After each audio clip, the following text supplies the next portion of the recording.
C'est Son Thierry. Venez, rejoignez-nous si vous le voulez bien.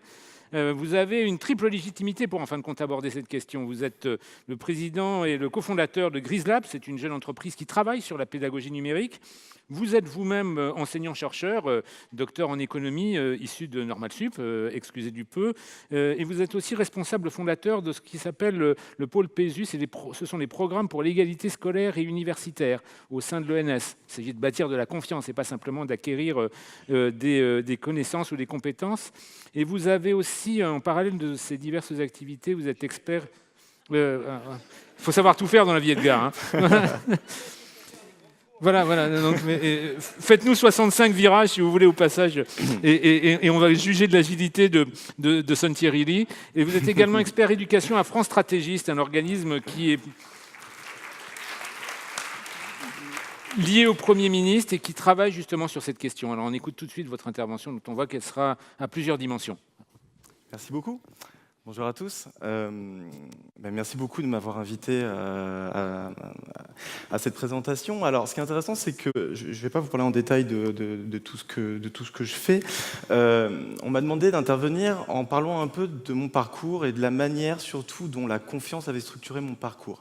Alors, je vous remercie vraiment parce que je m'attendais, à vrai dire, vraiment pas à ce que ce soit des experts comptables et des commissaires aux comptes qui m'invitent à un retour un peu introspectif et rétrospectif sur ma vie. Et qui a été vraiment très intéressant, parce que donc, pour essayer de répondre à cette question, j'ai parlé avec beaucoup d'amis qui ont suivi tout mon parcours, et je leur ai demandé ce qu'ils en pensaient. Et pour eux, la réponse était évidente, hein, pas du tout pour moi. Pour eux, ce qu'ils me disaient, c'est Thierry, évidemment, tu as toujours une confiance en toi absolument énorme, et dans tout ce que tu as entrepris, tu étais à chaque fois convaincu que tu allais réussir. Et alors, je ne pense pas que ce soit le cas. En fait, si vous regardez mon parcours, c'est un peu l'impression que ça peut donner. Surtout parce qu'en fait, je vous la fais très très vite, j'ai changé à plusieurs reprises de voie en prenant des risques, à mon échelle en tout cas. J'ai commencé en médecine où j'avais extrêmement bien réussi, j'étais arrivé major du concours de première année. Et en fait, un an après, ça ne me plaisait plus, j'ai arrêté. J'ai continué en biologie, où j'avais une licence de biologie, j'avais un devis de chercheur en biologie. Et en même temps, j'ai monté une action de lutte contre les inégalités scolaires, et ça m'a tellement passionné sur les questions d'éducation que j'ai arrêté aussi, et que j'ai enchaîné sur un master de sociologie. Ensuite, j'ai enchaîné avec un master d'économie, et j'ai continué sur une thèse d'économie de l'éducation. Et là... Il y a un moment où je travaille dans l'histoire. Et la thèse, c'est aussi très bien passé, à vrai dire. J'ai fait une thèse qui est assez remarquée et qui, avec une carrière de chercheur qui se profilait devant moi. Et en fait, toutes les actions que je menais par ailleurs m'intéressaient tellement que j'ai aussi décidé d'arrêter en partie la recherche. Alors je continue, mais plus à titre un peu bénévole. Et je me suis lancé dans un projet entrepreneurial. Moi qui ne connaissais absolument rien à l'entreprise, j'ai découvert il y a 2 ans ce que c'était qu'un compte de résultats. Et je venais d'un secteur public qui me connaissait, où j'ignorais vraiment tout de ça. Et du coup, à chaque fois, effectivement, en regardant de manière rétrospective, on se dit, mais pour que j'ai fait ces choix à chaque fois, c'est que je devais être quand même convaincu, pour renoncer à autant de choses, que j'allais nécessairement réussir. Et bien, je crois vraiment que ce n'était pas le cas. Je crois même que j'ai toujours affronté de manière ouverte l'idée que j'allais peut-être échouer. Et qu'il y avait une probabilité même assez forte que j'échoue, tant la difficulté allait être grande.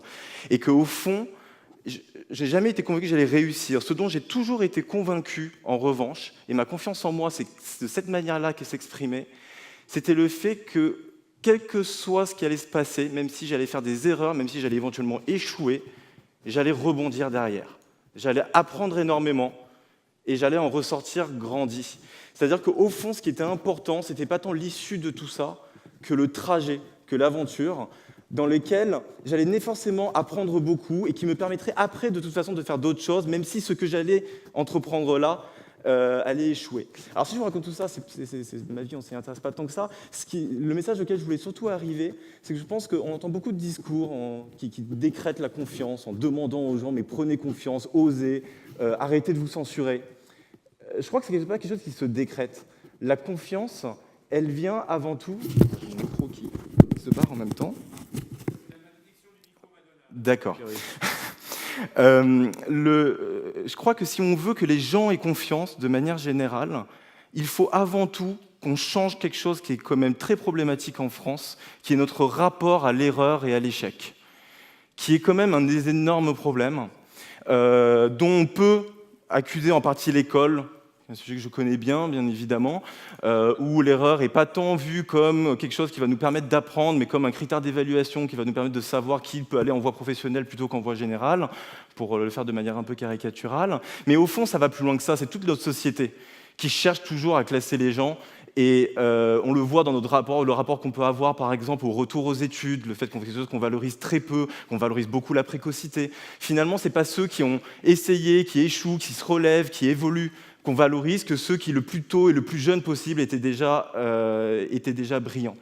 Et que ça, on ne peut le faire, changer ça.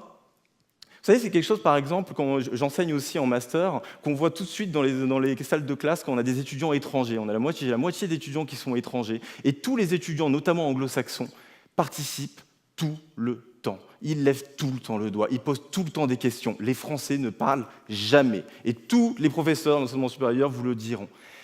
Et si les anglo-saxons participent tout le temps, c'est pas parce qu'au moment où ils lèvent le doigt pour poser une question, c'est pas parce qu'ils pensent qu'ils ont la bonne réponse. C'est parce qu'ils savent que même s'ils se trompent, c'est comme ça qu'ils apprendront le plus.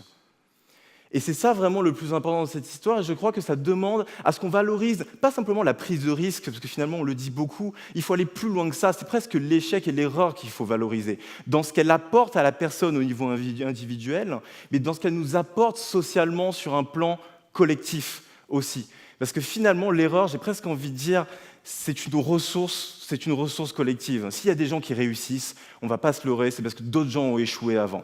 C'est que d'autres gens ont montré la voie en se trompant, en faisant des erreurs. Mes travaux de recherche sur lesquels il y a eu le plus de communication, j'ai réussi à les aboutir parce que d'autres gens avaient fait d'autres choses, s'étaient trompés, avaient fait des erreurs, et c'est comme ça que j'ai réussi à comprendre ce qu'il fallait faire. Et finalement, toute réussite est toujours un peu collective, et tout échec est toujours un peu collectif. Et dans cette perspective-là, on devrait voir l'échec comme un moyen pour d'autres de réussir, et on devrait socialement s'organiser pour beaucoup plus la valoriser. C'est ce qu'on essaie de faire un peu à notre échelle dans ma société, où on accompagne des entreprises, des établissements d'enseignement supérieur à revoir toute leur politique de formation, d'enseignement, notamment autour d'une plateforme pédagogique qu'on a développée qui a essayé de valoriser particulièrement l'apprentissage par essai-erreur, en donnant la possibilité aux gens de prendre leur temps, de partir de ce qu'ils savent pour avancer progressivement, quitte à faire des allers-retours, parce que c'est toujours comme ça qu'on apprend. Et alors, ça me permet de faire la transition avec le deuxième message que je voulais porter aujourd'hui, qui est lié à la question du digital. Alors, je pense que ce serait vraiment dommage de parler de confiance sans parler de digital, tant le rapport qu'on entretient au digital et à tous les bouleversements qu'il provoque reflète la défiance généralisée qui caractérise notre société aujourd'hui. C'est vrai que le digital bouleverse énormément de choses, je n'ai pas besoin de vous faire tout le dessin. Je veux dire, ça bouleverse nos pratiques culturelles, nos manières d'interagir les uns avec les autres, ça bouleverse le marché de l'emploi, ça détruit des emplois, ça en crée d'autres. Et face à tous ces bouleversements, ça crée beaucoup d'angoisse. Le digital crée beaucoup d'angoisse, évidemment, et il crée du coup aussi potentiellement beaucoup de défiance entre les gens, entre les générations, entre les milieux sociaux. C'est quelque chose que nous, on voit au quotidien quand on travaille avec des clients. On va les voir et on s'aperçoit qu'en interne, il y a une demande de passer sur de la formation digitale, mais les équipes qu'ils peuvent avoir, les responsables de formation, les formateurs qui sont en interne, sont tous complètement angoissés au fond. Ils disent mais nous, quelle va être notre place à l'intérieur de ça? Est-ce qu'on a vraiment encore un rôle à jouer? Est-ce qu'en fait, on n'est pas en train de me demander de choisir un outil qui va venir supprimer mon travail? C'est évidemment la même chose pour les enseignants dans le milieu éducatif, et c'est vrai dans tous les autres secteurs. Et d'une certaine manière, j'ai envie de dire, ils ont raison d'avoir un peu peur. Je veux dire, je pense qu'il ne faut pas être naïf. Le digital porte un potentiel fou de destruction. C'est vrai, c'est une réalité, de destruction d'emplois. Tout dépend de la manière dont on le prend et de la manière dont on l'utilise. Les cours en ligne, effectivement, les formations en ligne ont ce potentiel de faire en sorte que les gens se forment désormais sans passer par des personnes. Et finalement, cette idée qui est assez en vogue et qui est beaucoup alimentée par la défiance que les individus peuvent avoir vis-à-vis des institutions aujourd'hui, et notamment vis-à-vis du système scolaire avec tout ce qu'on lui reproche, je pense qu'il y a un problème dans cette vision. Je pense qu'il y a un problème, mais si beaucoup de gens la défendent, parce qu'on se demande quand même parfois si on n'est pas en train de jeter le bébé avec l'eau du bain. C'est-à-dire que même si c'est clair que nos institutions, nos systèmes scolaires, nos systèmes de santé, tous les systèmes publics auxquels on peut penser, toutes les règles, les juridictions, les réglementations, sont toujours un peu là parce qu'il y a un peu d'inertie historique, on n'arrive pas à faire évoluer les choses et qu'elles n'ont plus vraiment lieu d'être. J'ai une posture, moi, qui est toujours de me dire qu'en même temps, si elles sont là, il y a peut-être une bonne raison. Il y a peut-être aussi une bonne raison. Et sur le plan de la formation et de l'éducation que je connais bien, c'est clair qu'il y a un moment où l'éducation, la formation, ça passe aussi par une relation humaine, où les gens ont besoin d'être guidés, ont besoin d'interagir avec quelqu'un. Et c'est quelque chose que vous voyez avec les MOOC. Alors, je ne sais pas si vous connaissez les MOOC, qui sont ces fameux cours en ligne des grandes universités américaines dont on parle beaucoup, qui ont beaucoup de succès, qui ont beaucoup de qualité. Vous avez accès à des cours fantastiques un peu partout dans le monde désormais. Si vous regardez aujourd'hui qui fait les MOOC, déjà vous voyez que moins de 10% des gens qui commencent les MOOC vont jusqu'au bout.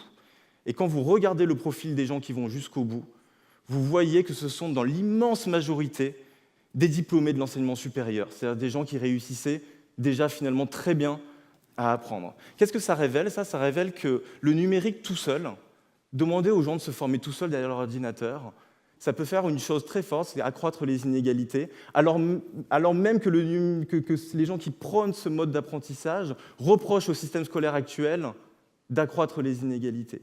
L'école, le système scolaire, il a tous ses défauts, mais il est là aujourd'hui et il existe, et il a cette qualité malgré tout, encore une fois, avec tous ses problèmes, de donner accès à de l'éducation et à des hommes et à des femmes qui vont accompagner les élèves pour les aider à apprendre. Et ça, si on y renonce, on risque de revenir beaucoup en arrière. Et je crois que le digital peut se voir différemment. Je crois que le digital peut être vu comme un moyen non pas d'accentuer la défiance comme il le fait avec ces démarches-là, mais au contraire d'augmenter, de renouer quelque part la confiance en ces institutions qui sont nécessaires, en aidant les hommes et les femmes à mieux faire, d'une certaine manière, le travail qu'ils essaient de faire aujourd'hui, dans une dynamique plus d'accompagnement et de transformation de l'existant. C'est aussi ce qu'on essaie de faire en allant voir directement les acteurs et en les aidant à changer leurs pratiques. Alors, c'est dur, c'est compliqué. Ça demande aux gens de revoir leur manière de travailler, leur manière de fonctionner. On fait face à plein de réticences. Ils refusent, après ils reviennent, et puis ils repartent en arrière, et puis ils reviennent. C'est long et c'est compliqué, mais ça marche. Quand on le fait, quand on prend le temps de le faire, on arrive à transformer des institutions avec les acteurs qui embrassent complètement leur nouveau métier, qui changent leurs pratiques et leur manière de fonctionner. Et on se retrouve à une situation qui, au lieu d'avoir accru la défiance vis-à-vis de ces acteurs, augmente au contraire la confiance avec un travail de meilleure qualité, où on a réussi, grâce au digital, non pas à remplacer l'humain, mais à lui permettre de se consacrer à ce à quoi il est indispensable dans l'éducation et la formation, en tout cas dans le domaine dont je parle, c'est-à-dire la relation évidemment humaine, émotive, affective, qui entoure évidemment toute relation pédagogique et d'enseignement. Mais voilà, c'est long et c'est compliqué. Et donc, ce que je voulais dire, et je vais finir par ça, c'est que je pense qu'il y a deux visions qui s'affrontent et qui vont s'affronter dans la période qui vient vis-à-vis du digital. Un digital qui, je le dessine de manière un peu négative, un peu facile à mon goût, qui va être là pour augmenter, j'ai envie de dire, les conflits entre les gens, en essayant de les remplacer, en essayant de bouleverser les choses et de renoncer à des acquis de l'existant qui est important. Et un autre digital qui peut aider à renouer la confiance, qui est long et difficile, mais c'est là où il y a un vrai choix de société, il y a un choix politique à faire dans quel type de digital on veut investir aujourd'hui. Merci beaucoup.